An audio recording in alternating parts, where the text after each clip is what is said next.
மாண்புமிகு பேரவைத் தலைவர் அவர்களே, இந்த அரசு பொறுப்பேற்ற நிகழ்ச்சியில் நடந்த ஒரு நிகழ்வை இங்க நான் சுட்டிக்காட்ட விரும்புகின்றேன். ஏற்கனவே சுட்டிக்காட்டியிருக்கிறாங்க. அந்த நிகழ்ச்சியில தமிழ்தாய் வாழ்த்து 3வது இடத்துக்கு தள்ளப்பட்டிருக்கு. இது தமிழ்நாட்டு மக்கள் மத்தியில மிகப்பெரிய ஒரு கோபத்தையும் அதிர்ச்சியையும் ஏற்படுத்தியிருக்கு. அதை எதிர்கட்சிகள் எல்லோரும் விமர்சிச்சிருக்கிறோம்.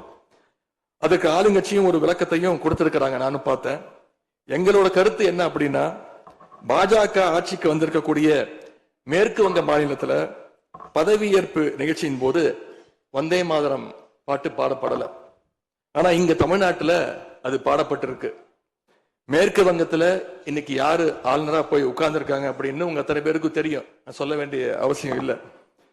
அவர் இங்க ஆளுநரா இருந்தப்போ தமிழ்நாடு சட்டமன்ற பேரவையில தமிழ்தாய் வாழ்த்துக்கு முன்னாடி தேசிய கீதம் பாடணும்னு பேரவையினுடைய மரபையே மாத்த சொன்னவர் தான் இன்னைக்கு மேற்கு வங்கத்தில் ஆளுநராக இருக்கிறார்.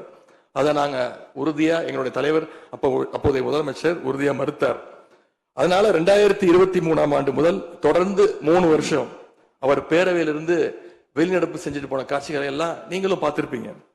இதன் மூலமா நாங்க சொல்ல வர்றது, அடுத்து விரைவிலேயே இந்த பேரவையில ஆளுநர் உரை நிகழ்த்த இருக்கிறார். ஆகவே ஏற்கனவே உங்களுடைய அரசனுடைய பதவியேற்பு விழாவில் நடந்த அந்த சம்பவம், அந்த தவறு மீண்டும் இந்த பேரவையில நடப்பதற்கு நீங்க அனுமதிக்க கூடாது. நாங்கள் அனுமதிக்க மாட்டோம். பேரவையில் மட்டுமல்ல, தமிழ்நாட்டில் நடக்கக்கூடிய எந்த நிகழ்ச்சியாக இருந்தாலும் சரி, அரசு நிகழ்ச்சியாக இருந்தாலும் சரி, எந்த நிகழ்ச்சியாக இருந்தாலும் சரி, தமிழ்தாய் வாழ்த்து என்றைக்கும் 2வது இடத்திற்கு நாம தள்ளி போக விடக்கூடாது. இந்த அரசு அதற்கு அனுமதிக்க கூடாது என்று நான் இங்கே கேட்டுக்கொள்கின்றேன். ரொம்ப விழிப்போடு இருந்து நம்முடைய உரிமையை மரபை பாதுகாக்கணும்னு உங்களை எல்லாம் வலியுறுத்தி நான் கேட்டுக்கொள்கின்றேன். மாண்புமிகு பேரவைத் தலைவர் அவர்களே, வண்டிக்கு பிரேக் எப்படியோ, ஒரு காலைக்கு மூக்கனாங்கயிறு எப்படியோ, அப்படிதான் ஆளுங்கட்சிக்கு எதிர்கட்சி அப்படின்னு பேரறிஞர் அண்ணா அவர்கள் நமக்கு சொல்லியிருக்கிறார். ஆகவே பேரறிஞர் அண்ணா சொன்ன வழியில ஆளுங்கட்சியினுடைய செயல்பாட்டை உற்று நோக்கி உங்களுடைய நிறைகளை குறைகளை சுட்டு காட்டுகின்ற ஒரு ஆக்கப்பூர்வமான எதிர்கட்சியாக நாங்கள் நிச்சயமாக செயல்படுவோம்.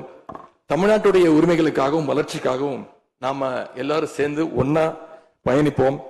எது எப்படி ஆனாலும் திராவிட இயக்கத்தினுடைய அடிப்படை கொள்கைப்படி எல்லோருக்கும் எல்லாம் கிடைக்கிறதை உறுதி செய்கின்ற வகையில எதிர்கட்சி வரிசையில இருந்து நாங்கள் நிச்சயம் செயல்படுவோம்.